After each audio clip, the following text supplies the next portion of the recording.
Eleanor stood by the front window of her house, her hands folded tightly in front of her. Outside, the moving truck's engine rumbled as men loaded up boxes with efficient detachment. Her favorite armchair was already gone, along with the old record player she barely used but still liked to see. The walls looked bare, without the family pictures that once hung proudly. Photos of birthdays, vacations, her late husband smiling in the sunlight, and the children when they were small, grinning with cake-covered faces. Now her son, David, paced near the entryway with his phone pressed to his ear. "Yeah, the movers are almost done," he said to someone. "No, I don't think she'll put up a fight." Eleanor didn't. She had already said her goodbyes to the life she knew. She had lived in that house for 47 years. It was where her children grew up, where she made pancakes every Sunday morning, where she sang lullabies late into the night, and where her husband passed away 10 years ago in the small upstairs bedroom with her hand in his. The walls whispered memories at every turn. And now she was being moved. Not to a new house or apartment, but to somewhere far less warm. A care facility named Meadow Pines Residence. "It's for your safety, Mom," David had said a week ago, his tone patronizing, practiced. "You can't live alone anymore. You fell in the kitchen last month, remember?" Of course she remembered. Her hip had hurt for days. "And you don't drive. You're isolated here." She wanted to argue, wanted to say that she still had friends in the neighborhood, that she could manage with a little help. But the decision had been made without her. Her daughter Lisa hadn't even come in person. She just sent a bouquet of flowers with a short note. "This will be good for you, Mom. You'll make friends." Friends. As if you could make new ones after 75, like baking a fresh batch of cookies. David returned to the living room. "All right, the car's ready. Let's go." Eleanor turned to face him, her expression unreadable. She wasn't angry, not outwardly, just tired. "May I say goodbye to the house?" she asked softly. He hesitated. "Sure, but let's not take too long, okay?" She walked slowly through the quiet rooms, her cane clicking lightly on the hardwood floors. She stopped in the kitchen, touching the faded countertop where she'd once rolled dough with her daughter. She paused in the hallway, brushing her fingers along the walls, remembering the times her children had run through, chasing one another in laughter. Upstairs, the bedroom still held the faint scent of her husband's cologne. Or maybe it was just in her memory. Downstairs again, David was waiting, impatient now. "We've really got to go." Eleanor nodded. She took one last look around, then stepped out into the sunlight. The gates of Meadow Pines residence opened slowly as David's car pulled up the gravel driveway. Eleanor sat quietly in the passenger seat, her hands resting neatly on her lap, a small brown leather purse clutched tightly in her fingers. Inside were the only things she insisted on bringing herself. Her husband's old pocket watch, a handkerchief embroidered with her initials, and a photo of her children, taken when they still needed her. The building was neat and modern, with soft cream-colored walls and a garden full of tulips in the front yard. A fountain bubbled cheerfully nearby. From the outside, it looked almost like a resort. But Eleanor wasn't fooled. No building, no matter how clean or pleasant, could hide the truth of what it was. A place where people were sent to disappear. A young woman greeted them at the entrance, her name tag reading, Chloe, Resident Coordinator. She was cheerful, practiced in a way that reminded Eleanor of a flight attendant trying to calm nervous passengers. "Welcome, Mrs. Rhodes. We're so happy to have you here," Chloe said with a wide smile. "Let me show you to your room." David carried Eleanor's small suitcase, wheeling it behind him as they followed Chloe down a long, softly carpeted hallway. The walls were lined with paintings of flowers, peaceful landscapes, and bright inspirational quotes. Eleanor didn't look at any of them. She focused on the floor beneath her feet. The room was small but clean. A single bed with a pale yellow quilt, a dresser, a nightstand, a window with sheer white curtains that looked out onto a courtyard with benches and a bird bath. It was fine, but it wasn't home. "Well," David said, clearing his throat, "it's nice, right? It's quiet, and you've got a great view." Eleanor didn't respond. "I left your medication schedule on the nightstand, and the nurse knows your routines. They'll take good care of you here, Mom." She turned to him then. "How long will you stay?" He glanced at his watch. "I need to be back by 4. Got a meeting." Eleanor nodded. Not surprised, not angry, just numb. Chloe, still smiling, said, "We'll take wonderful care of her. We have games, music afternoons, a reading group. I don't need activities," Eleanor interrupted quietly. "I just need a chair by the window." Chloe faltered but recovered quickly. "Of course. We'll make sure you're comfortable." David looked relieved. "I'll come visit soon," he said. "Maybe bring the kids." Eleanor offered a small smile, one she'd worn many times before, when he forgot her birthday, when he canceled dinner, when he called once a month out of guilt. It was the smile of a mother who knew not to expect too much. "I understand," she said softly. He hugged her quickly, awkwardly, then left. The door closed behind him, and Eleanor sat down on the edge of her new bed, her cane leaning against the nightstand. Outside, a bird landed on the branch of a tree near the window. She watched it for a moment, then reached into her purse and pulled out the photo of her children. She placed it on the nightstand, angled just right, and looked at it. "You don't have to come," she whispered. "I'll remember you anyway." Outside, the fountain continued to bubble. Somewhere down the hall, someone laughed. But in Eleanor's room, there was only quiet. The first few days passed slowly, like syrup poured on a cold morning, thick, sticky, and unwilling to move. Eleanor learned the rhythms of Meadow Pines quickly. Breakfast was at 7:30, whether you were hungry or not. Then came the activity schedule. Painting, music, puzzles, chair yoga, as they called it. Lunch at noon, dinner at 5, lights out at 9. She didn't join the activities. "I'm just tired," she would say politely when asked. The staff nodded, gently encouraging but not pushing. They were used to this. People came here broken, confused, angry, and eventually most settled into the routine. But Eleanor was different. She wasn't confused. She wasn't angry. She was simply waiting. Every morning she sat by the window in the common room near the corner where the sun poured through after 10. She watched the garden as birds came and went. She watched the fountain, the clouds, the paths winding between trimmed bushes and flowering shrubs. Sometimes she'd bring a book, though she rarely read more than a page or two. More often she sat in silence, her hands resting on her lap. One day a resident shuffled over to sit beside her. Her name was Margot, a lively woman in her early 80s who wore bright lipstick and laughed like she meant it. "You're the quiet one," Margot said with a wink. Eleanor smiled politely. "I suppose I am." Margot looked out the window with her. "I've been here 2 years. My son brought me after I broke my hip. Promised he'd visit every Sunday." Eleanor turned to her softly. "Does he?" Margot gave a bitter chuckle. "He came twice, then sent a Christmas card the year after." They sat in silence a moment. Margot nodded toward the path outside. "Some of them get visitors. You see that redhead? That's Nancy. Her daughter comes every Thursday like clockwork. Brings fresh flowers. They sit in the courtyard and laugh so loud you'd think the world was fine." Eleanor followed her gaze. She saw them. A woman in her 50s and an elderly lady with white curls and a knitted shawl. The daughter held her mother's hand and the mother looked at her like she was her whole world. Eleanor looked away. Margot leaned in a little. "You waiting for someone?" Eleanor hesitated. "My son said he might come, with the children." Margot gave a sad smile. "I hope he does." That night, Eleanor couldn't sleep. She sat on the bed with her photo frame in her hands. David was maybe 10 in that photo. Lisa, 7. She remembered the day, the beach trip, the sunburn, the way her husband had carried both children on his shoulders. They'd laughed so hard. She wondered if they remembered it too. The next morning, she returned to her window. The sun still rose. The fountain still bubbled. Life at Meadow Pines went on, but no one came. The calendar in Eleanor's room remained untouched, save for a single red circle around the coming Sunday.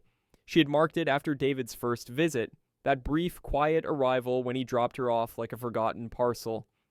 He said he might come Sunday, she told herself more than once. Margot had started joining her by the window in the common room almost every day. She'd bring her knitting, or a crossword, or just her voice. Eleanor didn't mind. Margot's chatter was like soft rain on the roof, constant, familiar, and sometimes comforting. "Sunday's coming," Margot said with a knowing look one morning. "Got your hopes up?" Eleanor gave her the same gentle smile she always used. "It's just a day." But it wasn't. She wore her best blouse that Sunday, pale blue with little white flowers. She brushed her hair and pinned it back with the silver clip Lisa had given her one Mother's Day, many years ago. She waited by the window, looking out onto the driveway, her eyes scanning each arriving car. Morning passed, then noon. The sun climbed high in the sky, casting harsh light across the garden. The fountain sprayed quietly, catching little sparkles of sunlight, and birds danced in the bathwater like they had somewhere better to be. Eleanor's heart ached in the most invisible way. By mid-afternoon, the visits from other families began to dwindle. A few remained outside, pushing wheelchairs or feeding snacks to old hands. Eleanor watched them all, watched the laughter, the embraces, the simple warmth of being remembered. By evening, the driveway was empty again. Margot appeared with 2 mugs of tea. She sat beside Eleanor without speaking for a while. "He didn't come," Eleanor said quietly. Margot handed her the tea. "Number." "He didn't." Eleanor didn't cry. She hadn't in years. But she looked down at her lap, at the delicate porcelain cup in her hands, and her knuckles tightened around it. "I must have done something wrong," she whispered, "somewhere along the way." Margot put a hand on her shoulder. It was dry, wrinkled, warm. "We gave them everything," she said. "Sometimes it still isn't enough for them to look back." Eleanor stared out the window. The bench under the tree was now shaded, empty. A few fallen leaves danced in the wind. "I raised him to be better than this," she murmured. "I know," Margot said. The worst part wasn't the waiting. It was the hope. It curled around her chest like ivy, persistent and slow, never fully letting go. That night, Eleanor took the red circle off her calendar. She never circled another Sunday again. Eleanor began writing letters. She never told anyone about them. Not Margot, not the nurses, not even the priest who visited once a month offering soft, solemn prayers in the chapel room that smelled faintly of lavender and wax. She wrote them in the early morning when the halls were quiet and the only sound was the distant hum of a vacuum down the corridor. The letters lived in a small notebook she kept hidden beneath her folded sweaters in the bottom drawer. She always began the same way. "Dear David." In the first letter, she asked how the children were, if his daughter Emily still played the piano, if his son Thomas still wanted to be a pilot. She imagined their voices, their laughter, the way they used to run through her kitchen and leave crumbs everywhere. In the second letter, she wrote about her room, about the tree outside her window and the birds that came in the morning, about Margot and her puzzles, about how the night nurse, Clara, always tucked her in with an extra blanket. By the fifth letter, the tone changed. They became less about sharing and more about remembering. "Do you remember the camping trip in '84? She wrote. "You caught your first fish and didn't want to eat it. Your father made you cook it anyway. You cried, but then you ate the whole thing. Said it tasted like victory." I laughed so hard. Some letters were tender, others were raw. "Where are you?" she wrote one evening, trembling. "Did I make it so easy to forget me?" She wrote about Lisa, too, her daughter who had moved to another country years ago. The last time they had spoken was on Eleanor's birthday, a 3-minute call from an airport lounge. "You used to draw on my arms with marker when you were 5, she wrote in one letter to Lisa. "I let you because you called me your canvas. I miss that version of you." But she never mailed them. She kept them folded in the notebook, pages and pages of ink and aching, her handwriting growing shakier with each entry. One day, Margot noticed her at the window, staring out, but not really seeing. "Bad day?" Margot asked. Eleanor smiled faintly. "I was remembering things I haven't said out loud in years." "Maybe it's time you did." But Eleanor only looked back to the window. Some things live better on paper.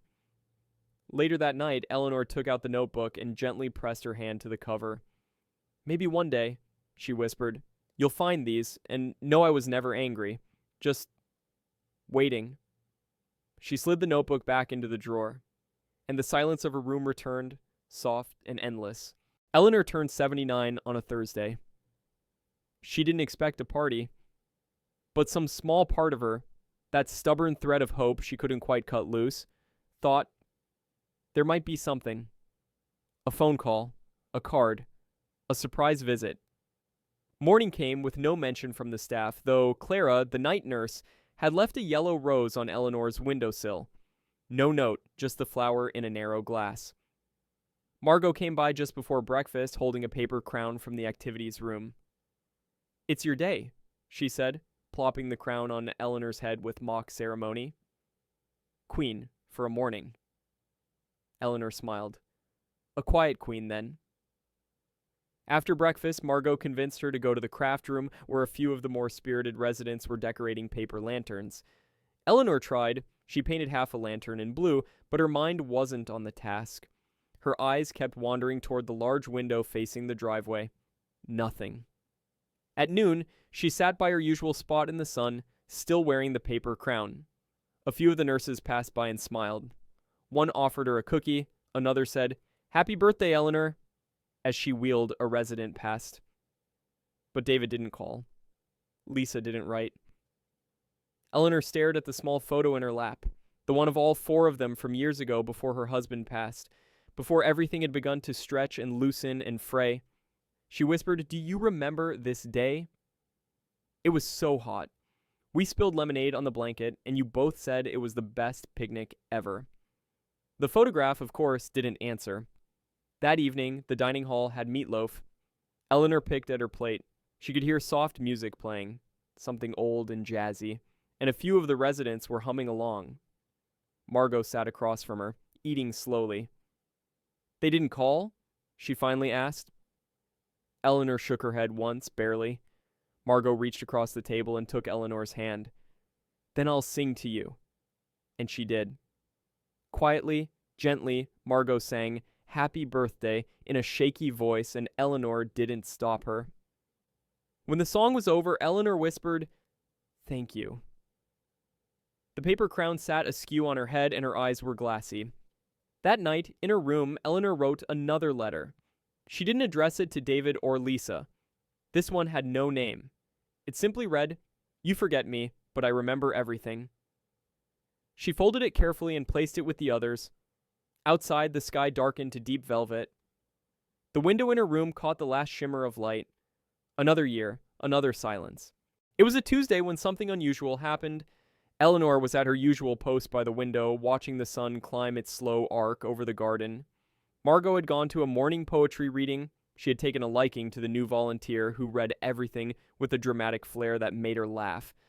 The hallway buzzed with its usual soft noise, nurses pushing carts, muffled conversations, a distant TV. Then a sound Eleanor hadn't heard in a long time. Footsteps, quick ones, hesitant, stopping, starting again. And then voices. A nurse speaking softly, followed by a male voice, uncertain and low. Eleanor turned slightly. A man stood by the front desk holding a small bouquet of lilies slightly wilted at the edges. His jacket was too warm for spring, and he looked like he hadn't slept well. Eleanor stared, her heart stalling. David? Number. The hair was too dark, the frame too short. This man was younger, maybe late 20s. She turned back to her window, disappointed in herself for the moment of hope. It had leapt up too fast. But the young man soon appeared again, walking slowly down the hall. As he passed, he glanced toward her, then double-backed. "Excuse me," he said gently. "Do you know where to room 112 is?" Eleanor blinked. "That's across the hall, left at the end." "Thank you," he said, nodding. "I'm visiting my grandmother. First time." Eleanor watched him go, the flowers trembling slightly in his hand.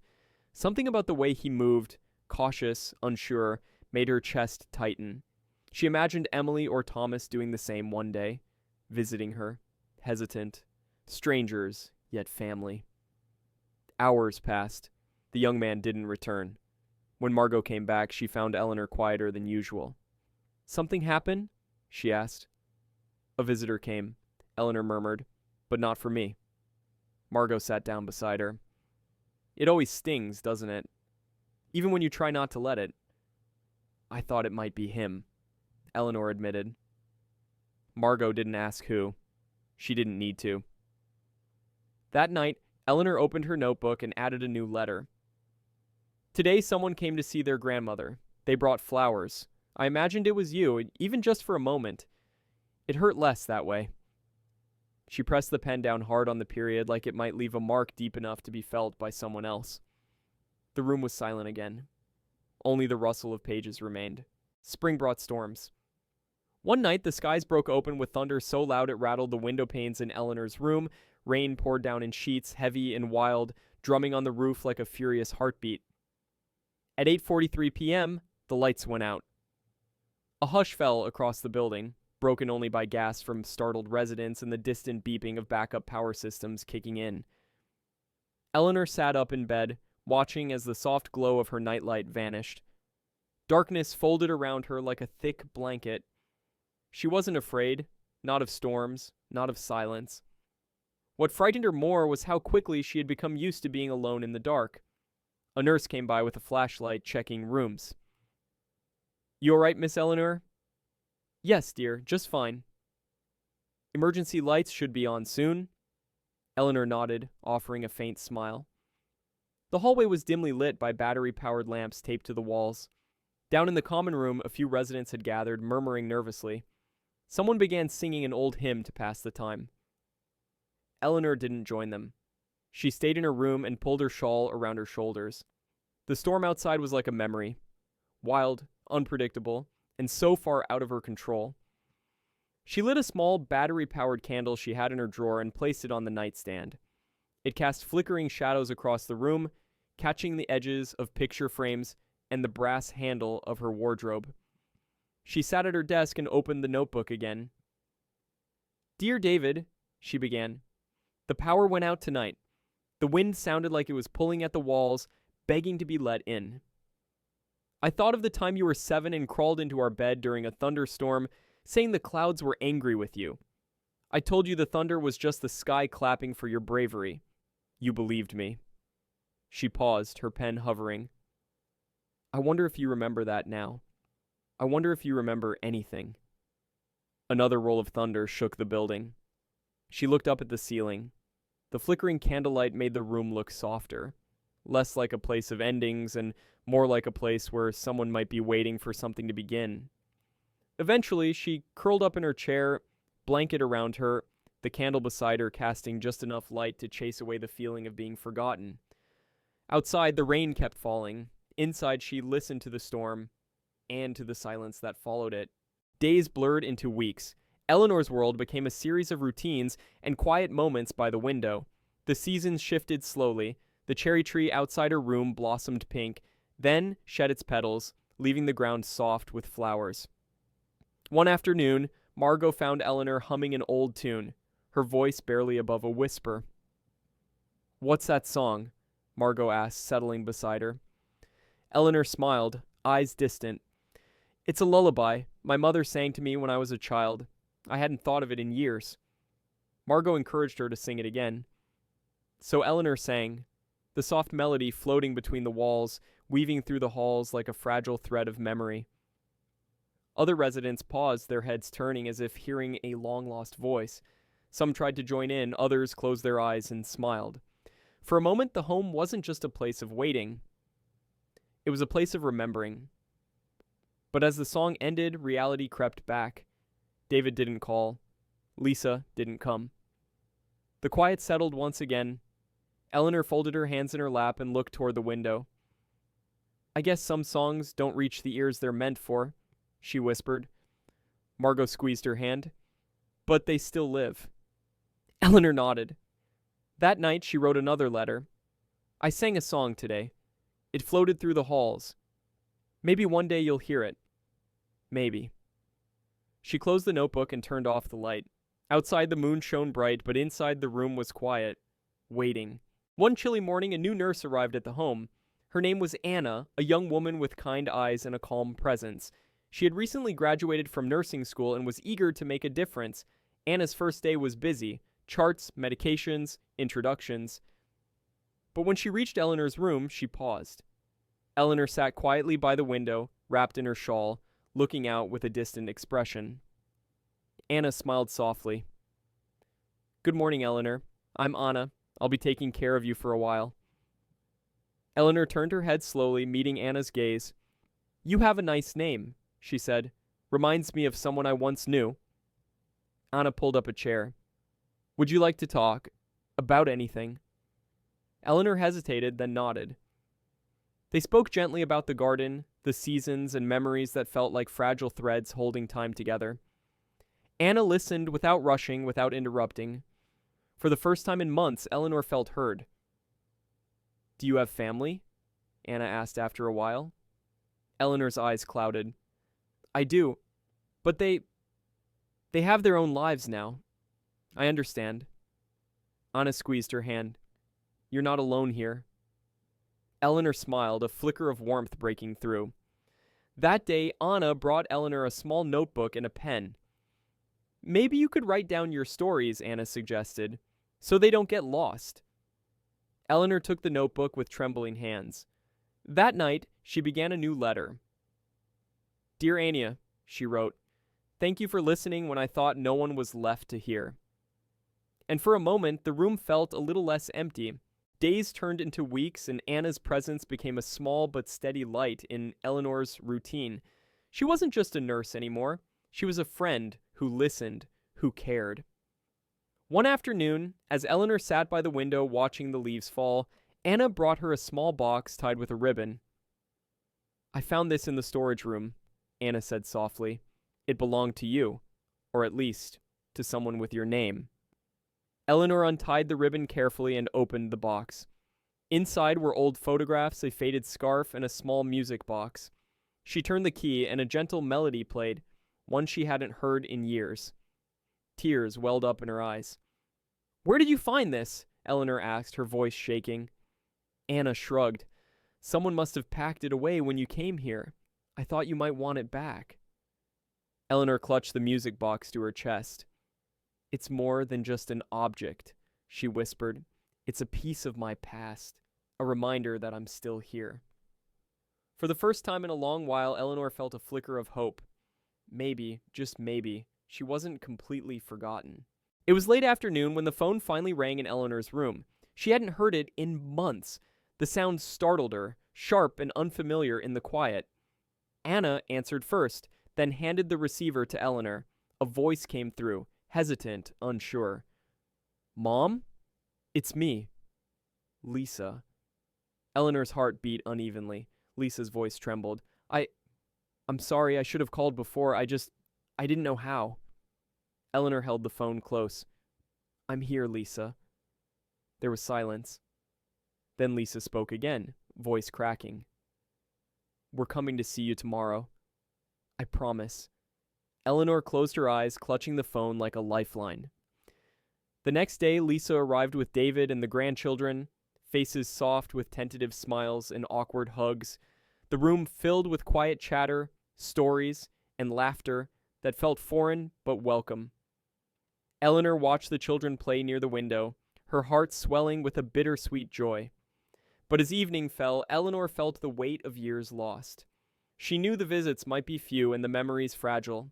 Still, for a moment, she wasn't alone. Weeks passed. The visits became more frequent, but so did Eleanor's moments of silence and fatigue. Anna noticed. One evening she found Eleanor sitting by the window, eyes closed, breathing shallow. "Eleanor." She opened her eyes slowly. "I'm tired, Anna." Anna took her hand gently.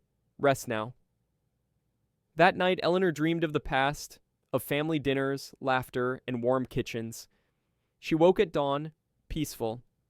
Her hand lay over the notebook. In it, a final letter, written in delicate script. "To those who forgot me, I forgive you. And to those who came back, thank you for finding me again, even if it was late. I am at peace."